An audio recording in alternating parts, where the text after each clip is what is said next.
প্রশ্ন জ্ঞানের চাবি, প্রশ্ন জ্ঞানের চাবি, প্রশ্ন জ্ঞানের চাবি।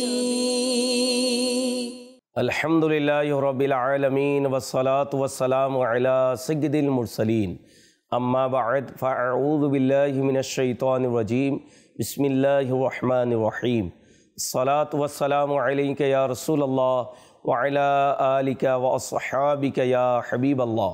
আসসালাতু ওয়াসসালামু আলাইকা ইয়া নবিয়াল্লাহ ওয়া আলা আলিকা ওয়া আসহাবিকা ইয়া নূরাল্লাহ। মাদানী চ্যানেলের দর্শকবৃন্দ, অনুষ্ঠান প্রশ্ন জ্ঞানের চাবি, এই অনুষ্ঠানে আপনাদেরকে স্বাগতম। পবিত্র মাসের পবিত্র দিন অতিবাহিত হচ্ছে। সৌভাগ্যবান ওই সকল আশিকানে রাসূল যারা মক্কা এবং মদিনাতে রয়েছেন, যারা হজের উদ্দেশ্যে রওনা দিয়েছেন। আল্লাহ তাআলা আপনাদের হজ উমরাকে কবুল করুক, মদিনার উপস্থিতিকে কবুল করুক। মাশা আল্লাহ, এত পবিত্র জায়গায় রয়েছেন, সওয়াবের মাত্রা বৃদ্ধি করে দেওয়া হয়েছে। জি হ্যাঁ, মক্কাতুল মুকাররমাতে যারা একটি নেকি করে তাদেরকে 1,00,000 নেকি সমপরিমাণ সওয়াব দান করা হয়।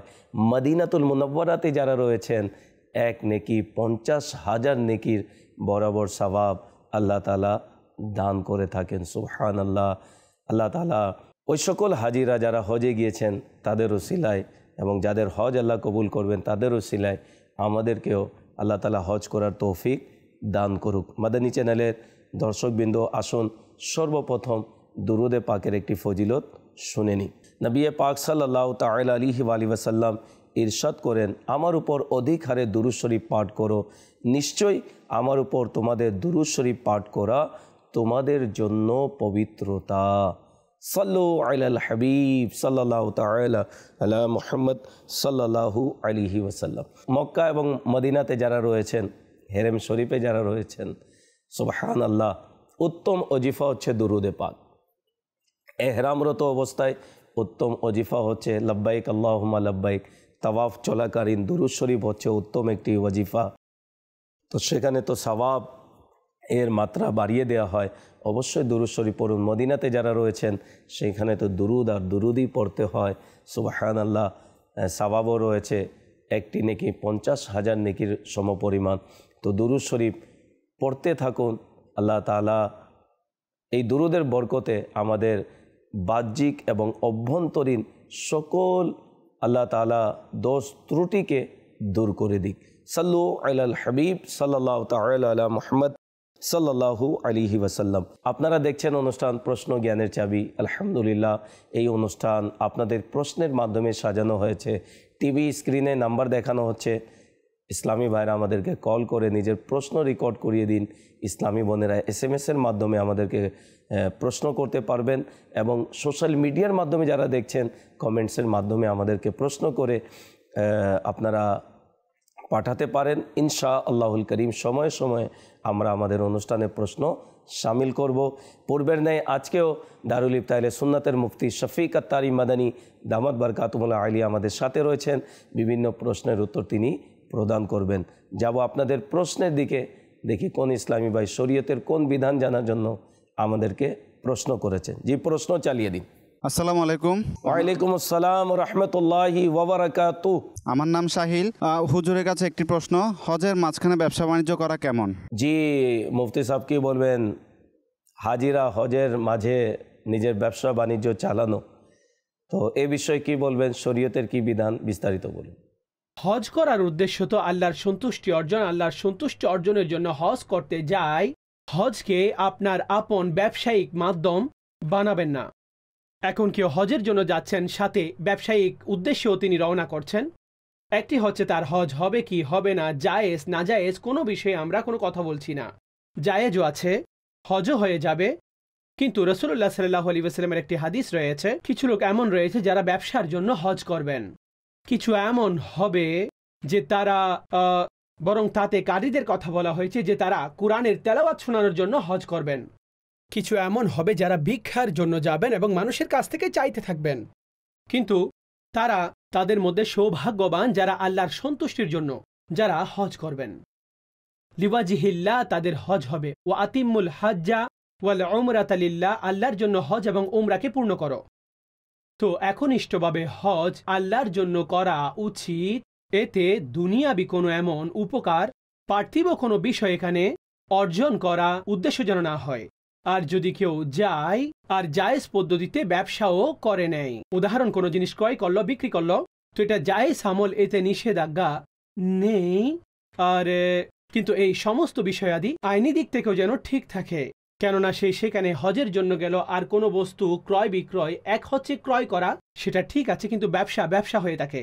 তো ব্যবসা যদি কেউ আইনের বাইরে গিয়ে করতে চায় তো প্রকাশ সেটার কোনো অনুমতি দেওয়া হবে না। হ্যাঁ, যে কাফেলা যাচ্ছেন, যারা মানুষ নিয়ে যায়, প্রকাশ সেটা তাদের ব্যবসা, সেটা তাদের বিজনেস হয়ে থাকে, তো এটা নিষেধাজ্ঞাও নেই। ওনাদের কাছে আইনি দিক থেকে ডকুমেন্টস থাকে আর থাকা উচিত, কেননা বেআইনি কাজ করার কারো অনুমতি নেই। যে কোনো দেশের যে কোনো আইন যেটা ইসলামের সাথে, শরীয়তের সাথে সামঞ্জস্য রাখে না, সেগুলো পর্যবেক্ষণ করা প্রয়োজন। আল্লাহ তাআলা সন্তুষ্টির জন্য হজ করুন। হজে গিয়েও যদি দুনিয়া নিয়ে চিন্তা ভাবনায় থাকি, আল্লাহ আমাদেরকে এই সকল বিষয় থেকে বাঁচার তৌফিক দান করুক। কুরআনুল কারীমের তিলাওয়াত করুন, জিকরুল্লাহ করুন। এখানেই তো ইবাদত করার সুযোগ সময় রয়েছে। হয়তোবা জীবনে পরবর্তীতে এই সুযোগ নাও পেতে পারি, তাই অনুরোধ করব যত আপনি ইবাদত করতে পারেন করুন। তাহাজ্জুদের নামাজ, কুরআনুল কারীমের তিলাওয়াত। আমির আহলে সুন্নাত দামাত বরকাতুল আলিয়া তিনি বলেন, মক্কাতে 1 খতম, মদিনাতে 1 খতম দেওয়ার জন্য কুরআনুল কারীম তিলাওয়াত করে করে। তো যারা সঠিক সহিশুদ্ধভাবে কুরআনুল কারীম তিলাওয়াত করতে পারেন, বেশি থেকে বেশি অধিক সেখানে তিলাওয়াত করুন। জি, পরবর্তী প্রশ্ন চালিয়ে দিন। আসসালামু আলাইকুম। ওয়ালাইকুম আসসালাম রহমতুল্লাহি ওয়া বারাকাতুহু। আমার নাম মোহাম্মদ আমিনুর রহমান। হুজুরের কাছে প্রশ্ন আমার, হজের মাঝখানে রোজা রাখতে পারবে? জি, হাজিরা রোজা রাখতে পারবে কিনা, কি বলবেন এ বিষয়ে একটু বিস্তারিত বলুন। হজরত অবস্থায় রোজা রাখতে পারবেন, যদিও বা 9 জিলহজ অর্থাৎ আরফাতে যখন হাজিরা একত্রিত হন, তো সেই দিন হাজিদের রোজা রাখাটাকে নিষেধ করেছেন এবং মাকরু বলেছেন। কেননা এই ব্যক্তিরা যারা সেখানে একত্রিত আছেন, সেখানে আরফাতের ময়দানে ওনারা রোজা রাখাটা শরীয়তের উদ্দেশ্য নয় যে তারা সেখানে রোজা রাখবেন, বরং তাদের জন্য প্রয়োজন অধিক হারে দোয়া করা, আল্লাহর বারগাহে দোয়া করবেন, আবেদন করবেন, মুনাজাত করবেন। তো হাজির জন্য মাকরু বলেছেন 9 জিলহজের সে তারা একেবারে রোজা রাখবেন না, যদিও বা হাজিগণ ব্যতীত, অর্থাৎ সাধারণভাবে যারা আপন ঘরে আছেন, যারা হজ করছেন না, তো ওনাদের জন্য সবচেয়ে উত্তম রোজা হচ্ছে 9 জিলহজের রোজা রাখতে পারবেন। কিন্তু হাজিদের জন্য সেটা মাকরু, যারা হজ করছেন না তারা রাখতে পারবেন, আর সওয়াবের কাজ। আচ্ছা, এটা ব্যতীত বাকি যে দিন রয়েছে, আপনি 7, 8 জিলহজ রাখলেন, এই দিনগুলোতে রাখলেন, তো এটার অনুমতি রয়েছে। হ্যাঁ, পরবর্তী যে দিনগুলো আসছে, 10 জিলহজ, 11 জিলহজ, 12 জিলহজ আর 13 জিলহজ, এই 4 দিন এমনিতে তো এই দিনগুলোতে রোজা রাখাটা জায়েজ নেই। এই 4 দিন আর 1 দিন ঈদ উল ফিতরের, এই টোটাল 5 দিন এমন হয়ে থাকে যাতে শরীয়তের দিক থেকে রোজা রাখাটাই জায়েজ নেই। তো এই দিনগুলোতে রোজা রাখবেন না। কিন্তু এগুলো ছাড়া শুরুর যে দিনগুলো রয়েছে কিংবা এই দিনগুলোর পরবর্তী দিন, তাতে একেবারে রোজা রাখতে পারবেন। মক্কায়ে মুকাররমার মধ্যে রাখলেও তাও একটি রোজা 1 লাখের সমপরিমাণ, আর ইনশাল্লাহ তার প্রতিদানও আপনি ততটা পাবেন যতটুকু সম্ভব। মক্কায়ে মুকাররমার মধ্যে সেখানেও রোজা রাখুন, মদিনায়ে পাকের মধ্যে সেখানেও রোজা রাখুন। আর বিশেষ করে মদিনায়ে পাকের মধ্যে যতদিন আপনি থাকবেন, তো সোমবার এবং বৃহস্পতিবার আপনি অবশ্যই রোজা রাখবেন। তো ইনশাল্লাহ এটা তো এমনিতেই সুন্নত রাসূলুল্লাহ সাল্লাল্লাহু আলাইহি ওয়াসাল্লামের সোমবার এবং বৃহস্পতিবার রোজা রাখা। আর রওজায়ে রাসূলের মধ্যে আপনি উপস্থিত থাকবেন, সেখানে বসে আপনি ইফতার করবেন। সুবহানাল্লাহ, ইনশাআল্লাহ সওয়াব রয়েছে। যে অত্যন্ত সুন্দরভাবে মুফতি সাহেব উত্তর প্রদান করেছেন। যারা হজে গিয়েছেন তারা রোজা রাখতে পারবে কিনা, তবে আমরা যারা আমরা যেতে পারিনি, দেশে রয়েছি, জিলহজ মাসে বেশি থেকে বেশি আমরা যেন রোজা রাখি। তবে 10, 11, 12, 13 এই 4 দিন জিলহজের রোজা রাখা নিষেধ রয়েছে। বাকি দিনগুলিতে আমরা রোজা রাখতে পারবো। আল্লাহ তাআলা আমাদেরকে তৌফিক দান করুক। জি, পরবর্তী প্রশ্ন চালিয়ে দিন। আসসালামু আলাইকুম। ওয়ালাইকুম আসসালাম রহমতুল্লাহি ওয়া বারাকাতুহু। হুজুরের কাছে আমার প্রশ্ন, হজের মধ্যে মোট কতটি তাওয়াফ? জি, কি বলবেন এই বিষয়ে মুফতি সাহেব, যে আমরা কাবাতুল্লাহ শরীফকে কতবার তাওয়াফ করব, এর বিধান কি একটু বিস্তারিত বলুন। দেখুন, যখন হজের এহরাম বেঁধে হাজি মিনার দিকে যায়, তো এখন তো এতে তো তাওয়াফ নেই।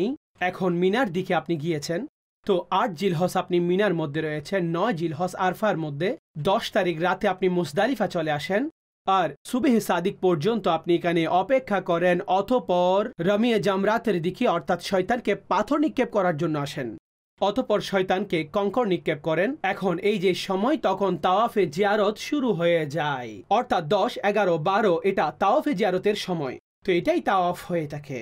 যখন আপনি তাওয়াফে জিয়ারত করে নেবেন, তো আপনাকে সাইও করে নিতে হবে। যদি কেউ চান যে তিনি 8 জিলহজ এহরাম বাঁধেন, নিয়ত করেন হজের জন্য, আর হেরেম শরীফ গিয়ে নফল একটি তাওয়াফ করে নেন, আর তারপরে সাই করে নেন, নফলি তাওয়াফ করে নেন, আর একবার সাই করে নেন, তখন তাওয়াফে জিয়ারতের পরে ওনার সাইয়ের প্রয়োজন হবে না, সেখানে ওনার সাই আদায় হয়ে যাবে। কিন্তু সাধারণ ক্ষেত্রে মানুষ প্রকাশ্যে মিনায় যায়, তো মিনা থেকে তারা সবকিছু শেষ করে আসে, এই ক্ষেত্রে তাওয়াফে জিয়ারতের পরে সাই করতে হবে। হ্যাঁ, তাওয়াফে জিয়ারত এবং সাইর মধ্যে ওনার এহরামের প্রয়োজন নেই, যদি উনি এহরাম থেকে পূর্বেই ফারেক হয়ে যায়। উদাহরণ, 10 জিলহজ উনি শয়তানকে পাথর নিক্ষেপ করল, তারপরে উনি জানতে পারলেন যে সংবাদ আসলো, কিংবা তিনি নিজেই কুরবানি আদায় করে নেন। এখন যদি কুরবানি হয়ে যায়, তারপরে এই হলক কিংবা তাকসির করে নিজের ইহরাম খুলে ফেলবেন। ইহরাম খোলার পর উনি কাপড় পরিধান করে নেবেন। এখন তাওয়াফে জিয়ারত এটা সাধারণ নরমাল কাপড়ে করবেন, তো সাই সেটাও কাপড় পরিধান করে করবেন। তাওয়াফে জিয়ারত এবং সাই উভয় কাপড় পরে। আর উদাহরণস্বরূপ ওনার কুরবানি যদি আদায় না হয়, তো সেক্ষেত্রে এহরাম থেকে বের হবেন না, যতক্ষণ কুরবানি করবেন না, হলক তাকসির এগুলো হবে না, এহরাম অবস্থায় থাকবেন। তখন তিনি এহরাম অবস্থায় গেলে ঠিক আছে, তাওয়াফে জিয়ারতও করতে পারেন, সাইও করতে পারেন। তো এই তাওয়াফ আলাদাভাবে হজের মধ্যে কোনো এক্সট্রা তাওয়াফ নেই। যদিও বা যদি কেউ অধিক হারে নফল তাওয়াফ করতে থাকেন, বিশেষ করে 50 তাওয়াফের অনেক ফজিলত রয়েছে, যদি কেউ নফলি তাওয়াফ অধিক হারে করতে থাকেন, তো এটা তার জন্য একটি সওয়াবের কাজ। আর আমার এই কথা মনে রাখবেন যে তাওয়াফের উদ্দেশ্য 7 বার প্রদক্ষিণ করা। এই তাওয়াফ মূলত 7 বার প্রদক্ষিণ করা। এক তাওয়াফের উদ্দেশ্য এক চক্কর নয়, যে এক তাওয়াফকে একবার চক্কর লাগানো মনে করাটা ভুল। যখনই তাওয়াফ বলা হবে, তখন তার উদ্দেশ্য হবে 7 চক্কর। আপনি শুরু করলেন 7 বার হলে তখন হবে একবার তাওয়াফ, এক তাওয়াফ আপনার পূর্ণ হয়েছে।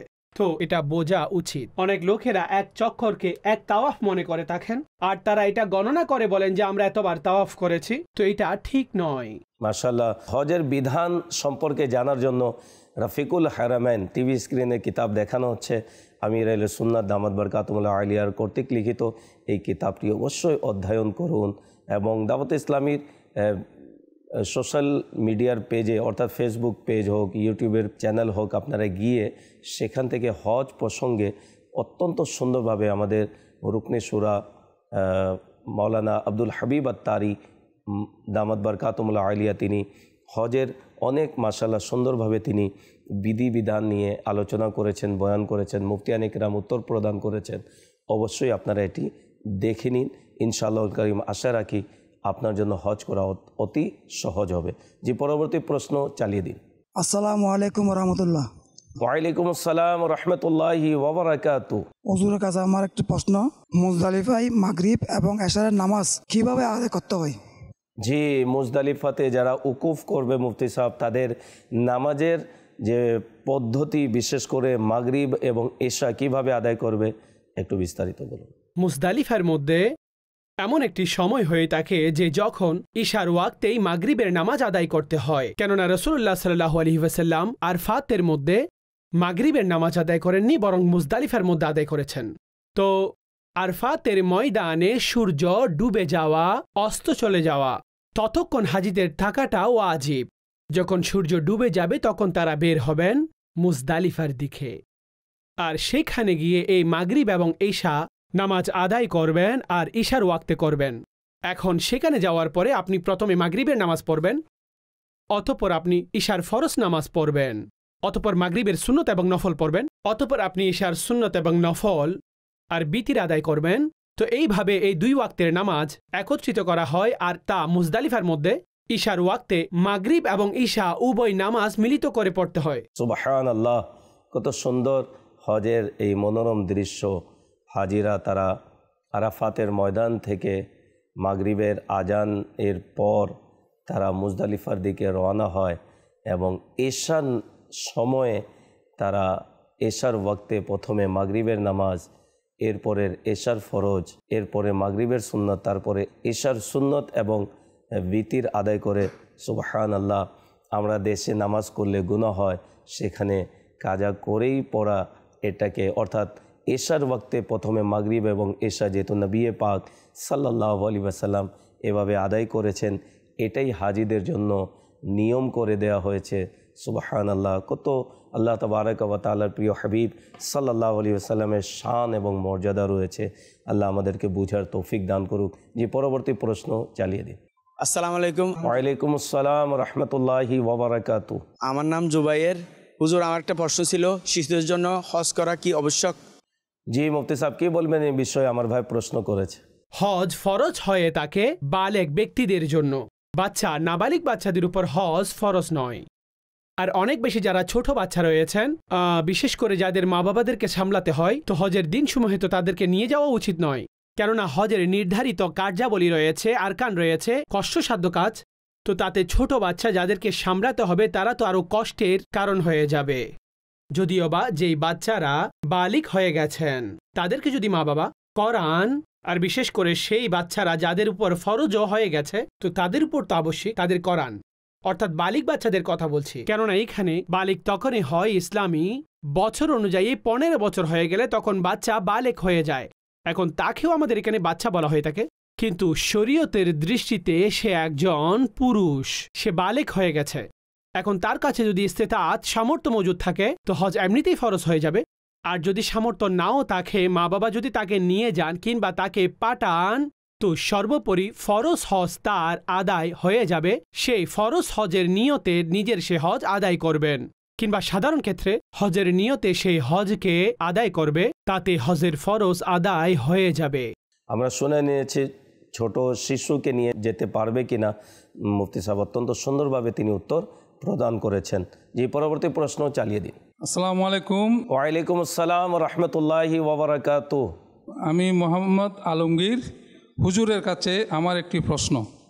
হাজি যখন হজ করে ফিরে আসে তখন তাওয়াফ করতে হয়, এ তাওয়াফ করা কি আবশ্যক এবং এটার সময় কখন? আমার মনে হয় ইসলামী ভাই তাওয়াফুজ জিয়ারা সম্পর্কে তিনি প্রশ্ন করেছেন।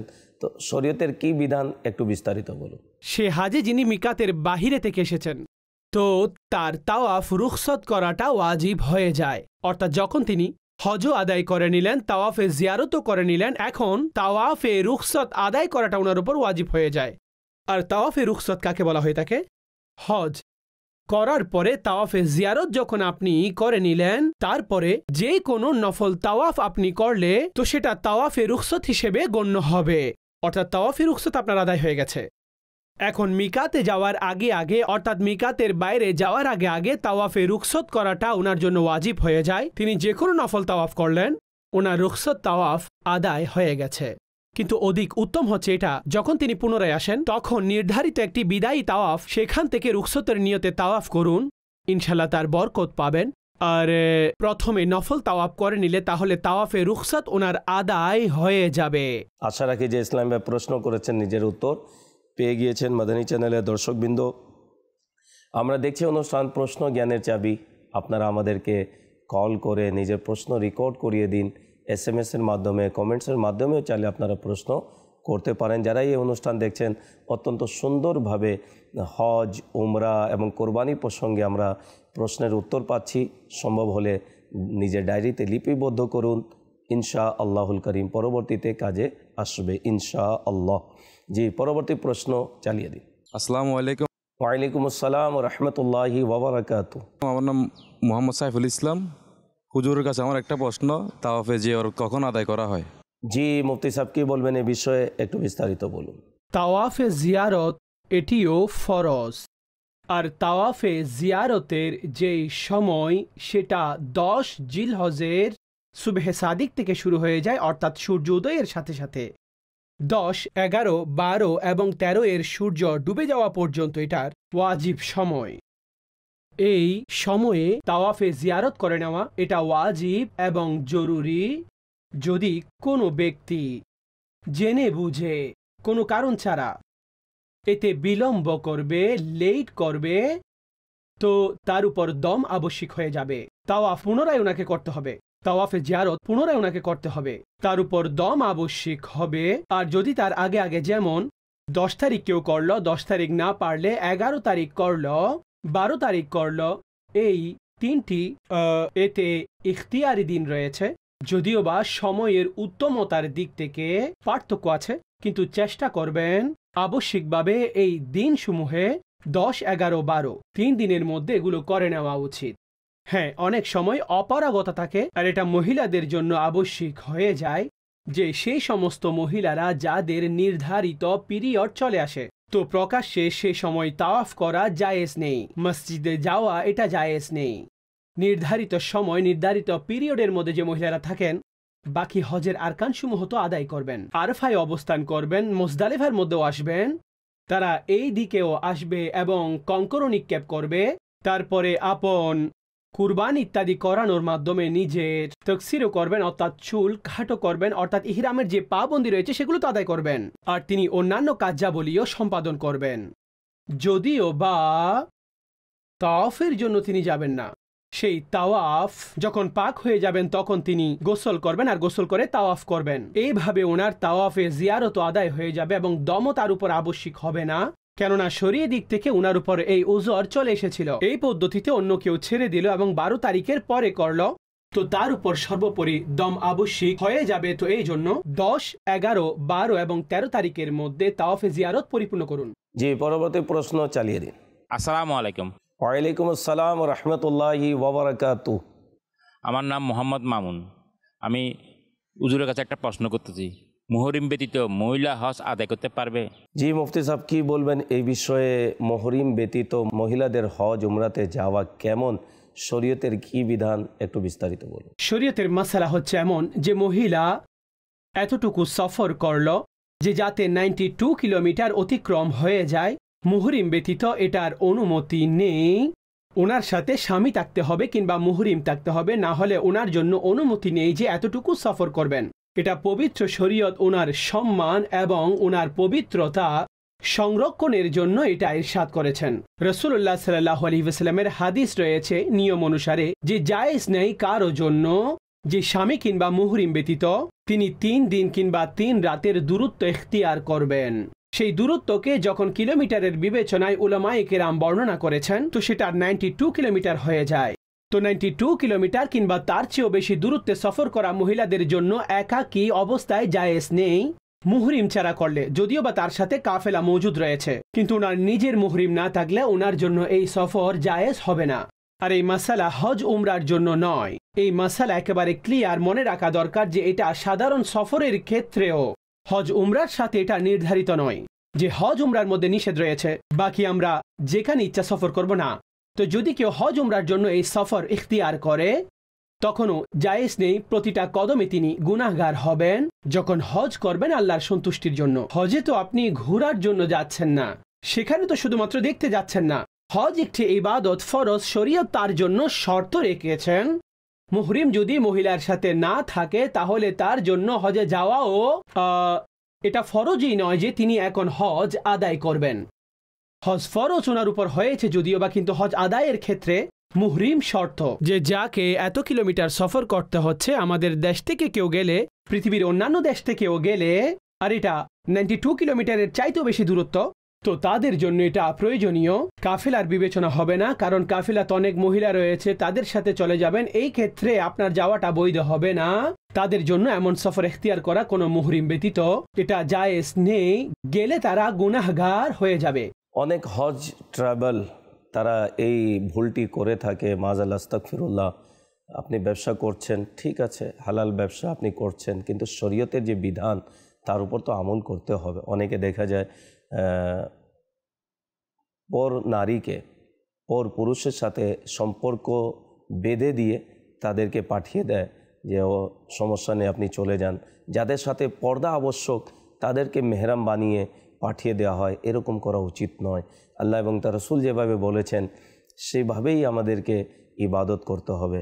তো ওই সকল মহিলারা যারা উমরা বা হজ করার ইচ্ছে রাখেন, এই বিধানটির উপর আমল করুন। কেউ যদি বলে যে না মেহরাম ছাড়াও যেতে পারেন, তাদের কথা শুনবেন না, এটি বিধান যা মুফতি সাহেব বলেছেন, এর উপর আমল করুন। এর মধ্যে আমাদের জন্য দুনিয়া আখিরাতের কল্যাণ নিহিত রয়েছে। মাদানী চ্যানেলের দর্শকবৃন্দ, প্রশ্নের উত্তর শুনতে শুনতে সময় শেষ, অনুমতি দিচ্ছে না যে আরও এগিয়ে নিয়ে যাব। তবে আপনাদের কাছে অনুরোধ করব, যারাই এই অনুষ্ঠান দেখছেন, আপনাদের কোরবানিকৃত পশুর চামড়া দাওয়াত ইসলামীকে দান করুন এবং দাওয়াত ইসলামীকে আর্থিক সহযোগিতা করুন। দোয়া করি আপনাদের জন্য, আল্লাহ তাআলা আপনাদের কোরবানি, হজ, উমরাকে কবুল করুক এবং আমরা যারা এবছর যেতে পারিনি হজে, আল্লাহ তাআলা আগামী বছর আমাদেরকে যাবার তৌফিক দান করুক। পরবর্তী অনুষ্ঠান দেখার আমন্ত্রণ জানিয়ে বিদায় নিচ্ছি। সাল্লু আলাল হাবিব সাল্লাল্লাহু তাআলা আলা মুহাম্মদ সাল্লাল্লাহু আলাইহি ওয়াসাল্লাম। প্রশ্ন জ্ঞানের চাবি, প্রশ্ন জ্ঞানের চাবি, প্রশ্ন জ্ঞানের চাবি।